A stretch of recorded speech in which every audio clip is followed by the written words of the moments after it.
Assalamualaikum warahmatullahi wabarakatuh. Kembali bersama saya Edi Purwanto. Tentunya tetap di channel kesayangan Anda, Edi Purwanto Satria Naga.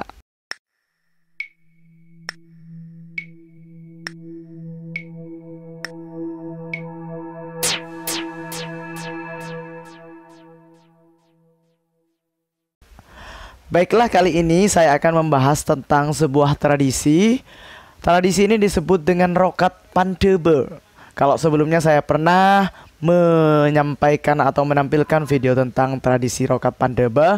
Umumnya tradisi Rokat Pandebe ini dilakukan pada saat sebelum acara pernikahan dilangsungkan. Lebih tepatnya, tradisi ini adalah untuk menghindari belai atau dalam bahasa lain muang sangkal. Dan kali ini saya akan menyampaikan atau menampilkan sebuah video Rokat Pandebe, tetapi bukan di Pulau Sapudi. Nah, kalau mau melihat perbedaan antara Pulau Sapudi atau kalian punya wawasan dulu tentang Rokat Pandebe yang ada di Pulau Sapudi, Madura, silahkan klik link di bawah ini atau klik di deskripsi. Ya. Nah, di Rokat Pandebe yang dilaksanakan di Melandingan, tepatnya di Tarebungan, Kabupaten Situbondo, itu memiliki tata cara yang berbeda. Seperti apa tata caranya? Ya pokoknya banyak lah, ada spesifikasi yang berbeda. Langsung saja tanpa banyak bacot, silahkan tonton videonya sampai selesai. Jangan di skip-skip supaya benar-benar paham seperti apa tradisinya, seperti apa bentuknya, seperti apa adatnya, karena Indonesia ragam budaya. Baiklah, kita bahas persatu persatu. Ini adalah persiapan tradisinya. Namun sebelum ini disiapkan, tadi sudah melaksanakan doa bersama dengan mengundang tetangga-tetangga terdekat. Kemudian tawasul, dilanjutkan dengan ngaji dan dilanjutkan kemudian dengan tahlil, sholawat, dan ditutup dengan doa. Ya, setelah melaksanakan upacara-upacara yang telah tadi saya sebutkan tadi, selanjutnya pengantin itu akan akan didandani atau mengenakan pakaian khusus yang tidak sama dengan seperti biasanya, juga menggunakan caping-caping, dan yang terpenting ada yang mimpin. Prosesi ini ada yang mimpin, dipimpin oleh tokoh-tokoh masyarakat yang memang betul-betul paham. Sudah disediakan ada air yang disediakan dengan beberapa kembang-kembang itu ya supaya harum mungkin ya. Itu ada kain kafan, kemudian ada cupluk. Ya, saya belum sempat tanya filosofinya seperti apa. Nah, itu pengantin ya, pengantin yang pakai cupluk itu pengantin, kemudian yang pakai baju putih ini adalah wali pengantinnya atau orang tua laki-laki dari pengantinnya. Nah, itu doa-doanya sudah dalam artian tawasulnya sudah mulai dibacakan.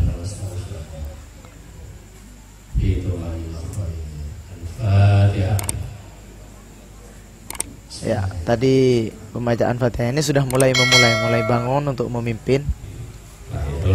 Langkah selanjutnya yang dilakukan yaitu adalah memimpin atau membimbing si pengantin pria, atau yang nantinya itu tidak harus pria tapi yang dirasakan perlu, atau Rokat Pandebe yang wajib Rokat Pandebe secara adat, ini hukum adat ya.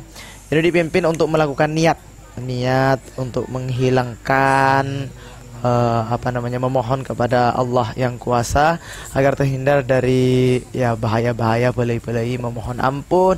Dan di sini terlihat sampai gak terlalu jelas suaranya si pengantin laki-laki, karena pada waktu itu saya menyaksikan si pengantin laki ini sampai menangis.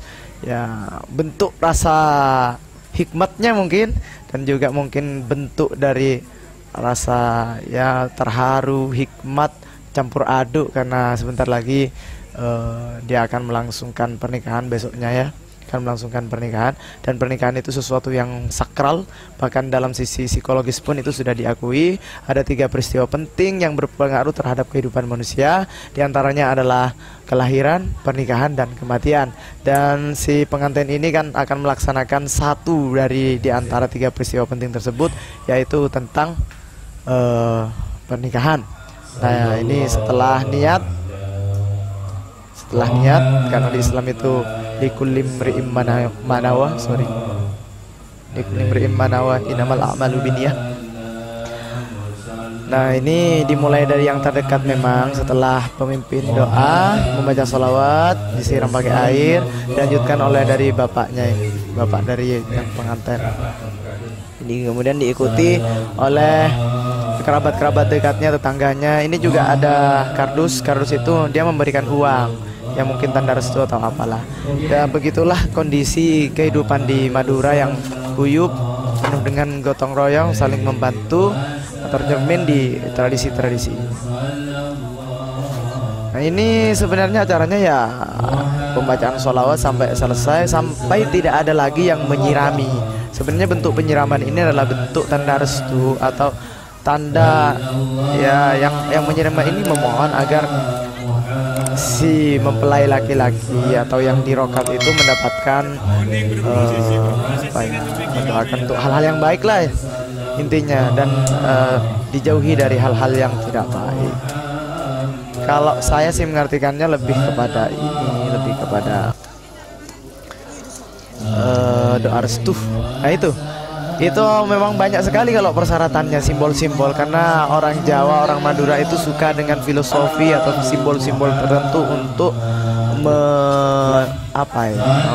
memaknai atau mewakili daripada doa-doanya diwujudkan dalam simbol-simbol tertentu.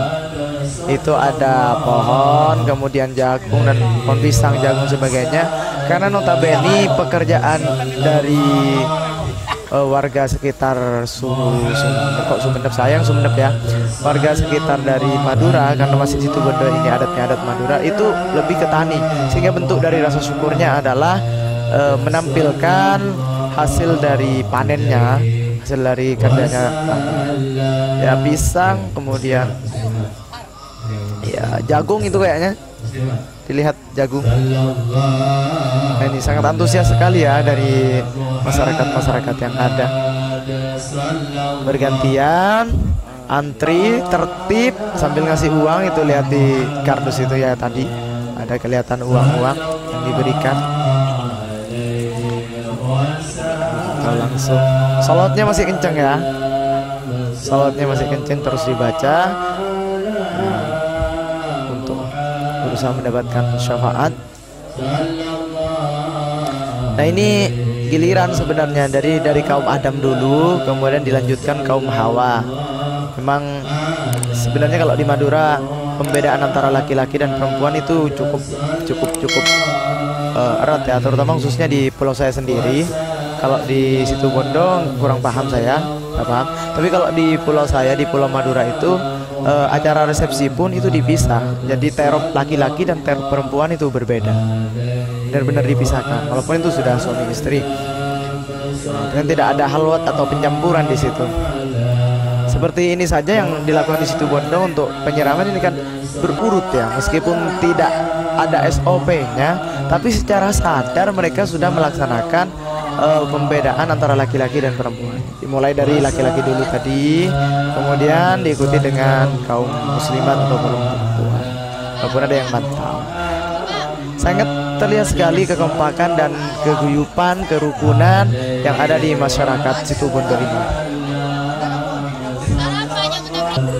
Kerabat dekat dari yang tua sampai yang muda, sampai selesai salat itu tetap dibacakan.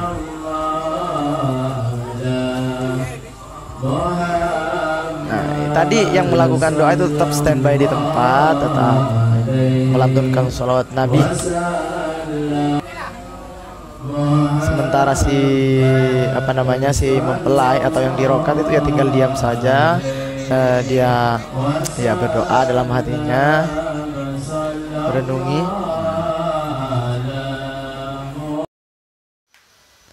Oke, sudah melihat kan utuhnya seperti apa? Dari situ saya akan sedikit menyampaikan kesimpulannya, di mana titik bedanya. Kalau untuk pakaian, antara tradisi rokat Pandeba yang ada di Pulau Sapudi dan tradisi rokat Pandeba yang ada di Desa Tarebungan, Kecamatan Melandingan, Kabupaten Situbondo, dari segi pakaian itu sama saja. Ada sedikit perbedaan di tata caranya, yaitu terkait dengan riwayat yang dibacakan. Kalau di Madura itu membacakan tradisi-tradisi atau hikayat. Hikayat itu artinya cerita. Cerita-cerita para nabi, kemudian cerita-cerita para Pandawa yang disenandungkan dengan bahasa Jawa, kemudian diikuti bahasa Madura. Itu kalau di Madura. Akan tetapi kalau rokat Pandeba yang ada di Situbondo tepatnya di Desa Trebungan tadi, itu menggunakan sholawat Nabi. Jadi langsung menggunakan sholawat Nabi tanpa membacakan hikayat-hikayat tertentu dan tanpa ada proses-proses tertentu juga. Artinya kemudian ya dibacakan sholawat kemudian dimandikan. Berbeda dengan di Madura. Kalau di Madura itu biasanya sama, proses awal itu ngaji. Kalau hal ini ngaji sama, baik di Madura maupun di Situbondo sama-sama mengaji. Kemudian setelah adanya prosesi ngaji, itu kalau di Madura ada prosesi namanya pembacaan hikayat. Hikayat itu adalah hikayat para nabi, para malaikat, kemudian juga hikayat cerita-cerita para kesatria Jawa, ya Pandawa 5 dan sebagainya itu yang disertai dengan menyanyikan dengan logat Madura senandungnya ya. Ada bahasa Madura kemudian diterjemah, ada bahasa Jawa kemudian diterjemah ke dalam bahasa Madura. Dan itu durasinya berbeda sekali. Kalau di Madura itu durasi itu sampai tengah malam baru dimandikan dengan air. Tapi kalau di Situbondo ya nggak sampai tengah malam lah, maghrib itu kemarin saya ngelihatnya itu sudah dimandikan. Dan yang melakukan pemandian ini yang menyiramkan air itu dari keluarga-keluarga terdekat, itu umum dan wajar. Dan memang kalau untuk air-air dan sebagainya, bunga, saya nggak terlalu spesifik melihat yang di Situbondo, cuma itu memang harus detail dan sebagainya.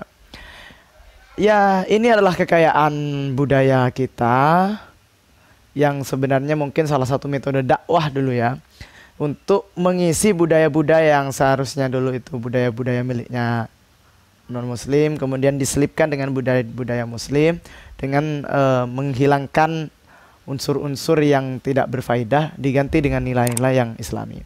Dan saya yakin pendapat saya ini akan banyak yang menentang, tapi bagi yang menentang ya silahkan saja. Dan saya tidak akan memaksa yang menentang itu untuk melakukan hal yang seperti ini. Cukup ya diketahui saja kalian punya kebenaran yang benar menurut sampean dan mereka juga punya kebenaran yang benar menurut mereka. Maksud mereka adalah mengisi nilai-nilai budaya leluhurnya dengan nilai-nilai keislaman sehingga nilai luhur yang ada tetap menjadi lestari. Menjadi nilai-nilai yang perlu dilestarikan itu. Oke, nggak perlu diperdebatkan karena saya yakin semuanya akan ada jalan titik temunya. Terima kasih. Wassalamualaikum warahmatullahi wabarakatuh. Goodbye.